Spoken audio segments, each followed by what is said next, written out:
Emmanuel Macron expose sa vision de la politique étrangère de la France. Le discours du président Emmanuel Macron devant les ambassadeurs réunis au Palais de l'Élysée à Paris, le 27 août 2018.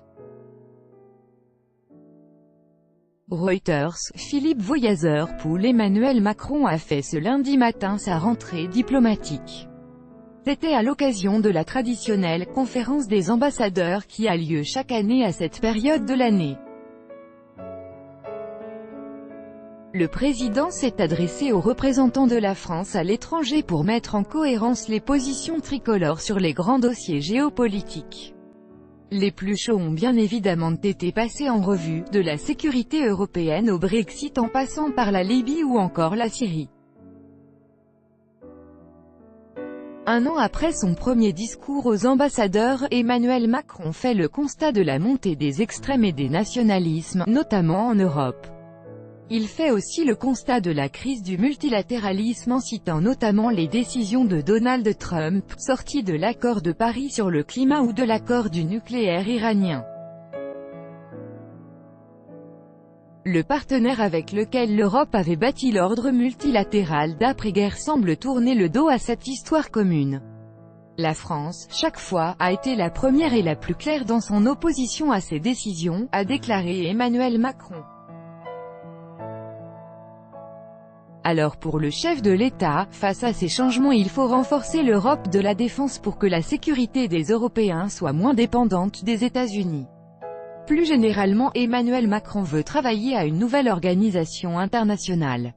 Refonder l'ordre mondial est notre cap, a dit le président français qui par exemple invite plusieurs chefs d'État à réfléchir à une nouvelle organisation du commerce mondial.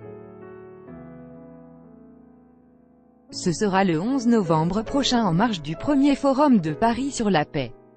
Crise au Sahel, en Ukraine ou encore en Syrie. Dans un monde en ébullition, Emmanuel Macron a mentionné plusieurs crises, le Sahel, l'Ukraine ou encore la Syrie. Pour la France, pas question d'accepter un retour à la normale qui verrait le maintien de Bachar el-Assad sur une Syrie reconquise et qui verrait les Occidentaux financer la reconstruction. Ce serait une erreur funeste, a dit Emmanuel Macron qui continue de demander une solution politique en Syrie. Il n'appartient pas à la France de désigner les futurs dirigeants de la Syrie, pas plus qu'à un autre pays, mais c'est notre devoir et notre intérêt de nous assurer que le peuple syrien sera bien en situation de le faire. Emmanuel Macron sur la Syrie 27/8/2018 par RFI. Écouté durant ce long discours, plus d'une heure et demie, Emmanuel Macron a aussi critiqué les dirigeants italiens et hongrois, qui critiquent l'Europe mais qui veulent bien recevoir des fonds européens.